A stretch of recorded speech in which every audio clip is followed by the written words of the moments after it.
Yes, Yeah. yes, fine. Thank you. Good morning to one and all. Good I morning. welcome you all to South Asian Academy of Ophthalmology Conference. To begin with our session, I would like the chairpersons Dr. Madhu Badaria, Dr. Nadeem Bhatt, and Dr. Nazrul Islam, co-chairperson Dr. Tanuj Datta, moderators Dr. Sushma Tejwani and Dr. Shorba Dinakaran, to please switch on the camera.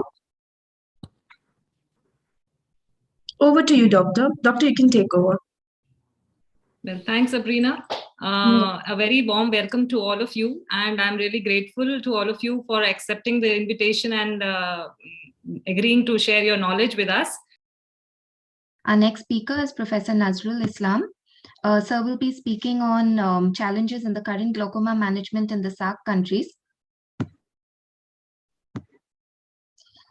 Professor Islam is Professor and Chairman, Glaucoma Faculty at Bangladesh Eye Hospital in Dhaka.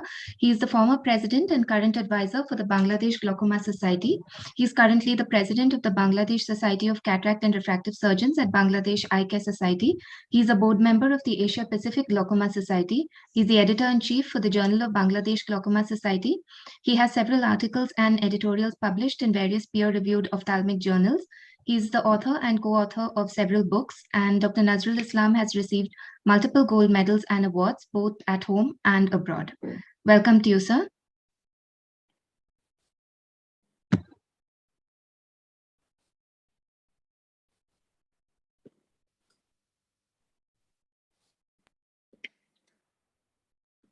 My screen is visible, Dr. Sharma? Yes, sir. Yes, sir. You can make it slideshow. Oh, sure. Yes, sir. Excellent. Thank you. Thank you so much, Dr. Sharma, and the SAO organizing committee for the opportunity. Well, I'll talk a different subject, challenges in the glaucoma management in SAARC region. Actually, already we have discussed different challenges. I think we'll add some more challenges now. I do not have any financial disclosure in this presentation. And if we look to the countries in the SAARC, the 8 countries, all are in the developing country. No one is very developed and much rich country. So first of all, we don't have good data. How many people are suffering from glaucoma? How many patients are having open angle closing? There is a scarcity of data is always there. In Bangladesh, we have a data prevalence survey in 2004 and published in British Journal of Ophthalmology, and we found 3.1% people are suffering from glaucoma at the age of 35 years or more. We know that population growth is another important factor in this developing country. And we know also that when there is aging, the glaucoma progression and glaucoma diagnosis become more. So we are also in that group of having more and more glaucoma. And also we agree that we diagnose our cases in the advanced stage, not in the very early stage. So we have different challenges, clinical, economic, and humanistic. If we look to the diagnostic challenges, of course, the first important is the awareness problem. And Dr. Venkatesh rightly mentioned that we don't have much awareness. In the Bangladesh survey, we found that 98% people in 2004 did not heard the name of glaucoma. So it's so much lack of awareness in our country and in the developing country. And you know, in the different smaller cities, we don't have facility for the equipments of diagnosis of glaucoma or confirmation of the prognosis of glaucoma. So it is really difficult and crucial for determining the progression and true diagnosis of glaucoma. We have also challenges for the adherence of medication, because you have seen most of the medication, as Dr. Sushma also showing, having a lot of side effects, that allergic problems. The patient usually, competence becomes very less, compliance becomes very poor. So it is another problem for us. Regarding the challenge of treatment, we know that we have 3 categories of treatment: the drops, laser, and surgery. If you look to the drops, then Dr. Sushma already mentioned so much adverse effect we find.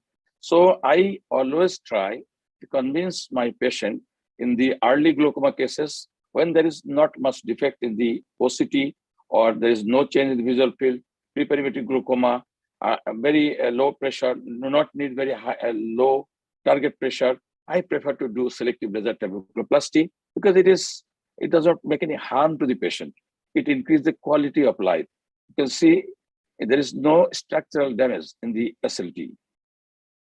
And Stusfield et al. Showed that it works as good as the latanoprost, that is about the 30% decrease from the initial IOP. If we look to the different studies, we find the SLT decreases 11 to 40% from the initial pressure. So definitely it works. And a very recent study published recently in October, and the LIGHT study in China, they also recommended that SLT is very good for the early glaucoma and ocular hypertension. In one of our study in Bangladesh, we found in 300 eyes that 75% people eyes decreases the pressure more than 30%, and published in 2015. Well, whenever there is advanced glaucoma, moderate glaucoma, SLT is not enough. Then what to do? Then you have to add something, either 1 drop or 2 drops or more. In angle-closure glaucoma, you need a laser for the LPI, but which is also not available in all places of this SARC region. Well, in most of the cases, if we find that our patient reach the target pressure, good compliance, stable structure and function, definitely we're happy to continue the medical treatment, even maybe there are 2 or 3 or 4 maximum medical treatment. But unfortunately, this is the common scenario we find to our patient. And this adverse effect, the patient usually compliance become poor, the quality of life become poor. So the patient stop taking the drugs and the glaucoma progression increases. And that is another big challenge for all of us. An ocular surface disorder is very common. And if we compare, according to Shane and Costa's report, that only 15% over the age of 75 years. But if you use the anti-glaucoma medication, it becomes up to 78% of ocular surface disorder. So again, another big challenge for us. Now coming to the surgical treatment, and if we look, a lot of surgical treatment now being practiced throughout the world, especially the developed country. But if we look to the lower part, the early glaucoma, here the SLT, trabectome, iStent works. But if you look at the advanced glaucoma, you need to go for the filtration surgery, tube shunt, or in focus mix, or the Gen implant. But I'm sure in the SARC region, this mix are not available in most of the countries, and it's not affordable. It's not covered by insurance. So definitely it is not our surgical facility for this part of the world. And we have to do mostly the filtration surgery or tube surgery. And when the Zen, probably I heard in India, Zen has been recommended. So Zen is available. And there are a lot of studies showed that Bezoar and Zen is having good reduction of IOP like the trabeculectomy. So of course, in future, we can try with this. But till now, our surgery remains only in the filtration surgery and tube shunt, most of the cases. If we look to the mix, yes, there are many types of mix. But what are the mix that we can try in our SARC region? iStent is expensive, but the previous generation iStent become very cheaper now. Probably that can be used in some cases. I had the opportunity to use few cases which I brought from USA, and actually it is only good for the early glaucoma or moderate glaucoma cases. You can do along with the phaco, but it's not good for the patient we get in the advanced stage. Similarly, the Cahuck dual blade, which is again a mix, but it is good for the early glaucoma, moderate glaucoma, but not very advanced stage. I had the opportunity to do a few cases, and out of 7 cases, I had to do trabeculectomy in 2 cases because the pressure was become higher after 6 months. So actually, these are the mix which is good for the early glaucoma, not for the advanced glaucoma, and maybe not be good for the Bangladeshi or for the SARC region. But I like to emphasize on the Bank surgery. You know, the Bank surgery is the bent ab interno needle goniectomy. This is good for the SARC region, for the developing country, because this surgery works like the KDB. And I have done more than 20 surgery now, and I have seen most of the surgery results are almost like the Cahuck dual blade. As the Kahoot dual blade, you are just excising. You can see here the trabecular meshwork with the 27G bent needle from one corner to another and from this side. So we can excise up to 110 degree of the trabecular meshwork. And that decreases the pressure 25 to 35% from the initial pressure. And it is so cheap that, of course, I'll recommend that we should do it. And I know Dr. Tanuj Dada is doing the live surgery on Bang now, and hopefully it will be more popular from now. Now coming to the advanced glaucoma that we face day to day, and we have to do the filtration surgery, tube shunts, or the laser, diode laser. Even in a very recent study of the primary TVT study showed that trap success is 72% compared to 67% tube if you do in the primary stage. That is the primary trap and primary tube. Primary trap is still better giving the success. So why not the trap for us, the gold standard? But only I'll recommend trabeculectomy is not a day surgery. You have to prepare the patient at least 7 days or 2 weeks before by stopping the blood thinners, stopping the PG analogs, giving the oral acetazolamide, giving the intravenous mannitol before the surgery. So the IOP becomes come down, ocular surface disorder becomes better, then your surgical outcome will be better. I use the anti-metabolized MMC in almost all my cases. And from last 2 years, I've used the subterenon's low concentration MMC in all my cases. And one thing I'll show here is the limited deep sclerectomy. Because if you need a low target intraocular pressure, you need a single digit pressure, 9 or 8 or 10 or 11 like this. So in that cases, if you do your trabeculectomy along with limited deep sclerectomy, definitely it can decrease the intraocular pressure a much more than your routine trabeculectomy cases.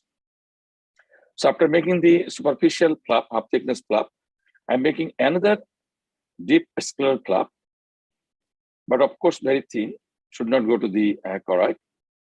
And then I'm excising that part of the deep scleral. So making a lake actually in that part, the fluid, the aqueous comes and deposits here.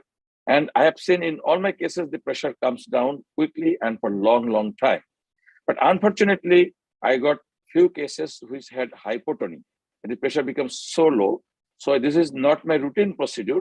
I do when I need the target pressure very minimum in that cases.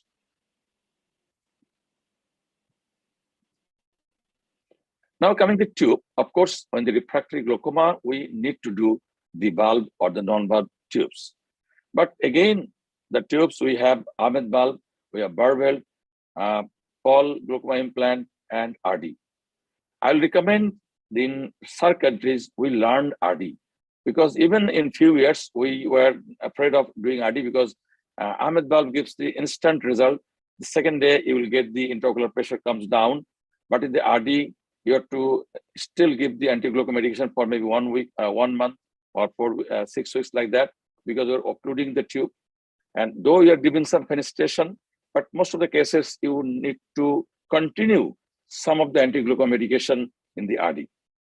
But recently, we have learned how to make good outcome from the RD. So I'll request in the SAARC region, we can use the RD, and we must thank the Orban group to making this kind of very low cost tube for us. And we can offer to our patient who can afford the very high cost $600 Ahmed bulb or the Barwell for us. Even the PGN Paul glaucoma implant is also expensive, but I use few of this implant is very good for the cases where the anterior chamber is shallow because its tube is 30 gauge. It makes only very small space in the anterior chamber. So PGI is good in that cases where the AC is shallow, especially in the angle closure glaucoma cases. Now coming to the other part, the economic burden.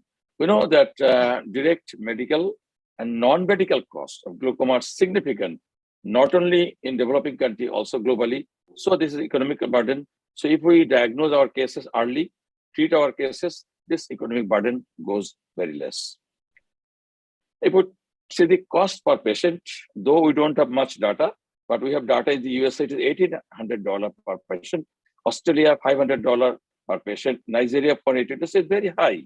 So definitely, we need to cut the cost of the patient by early diagnosis and treatment. Sorry to Lastly, interrupt you, sir. Sure. Humanistic burden, of course, the quality of life should be increased by decreasing the, by awareness increasing and of course treating the glaucoma. So in conclusion, I would say that I will suggest strategies for combating the challenge and improving quality of glaucoma care. Number one, increasing awareness about glaucoma among general population.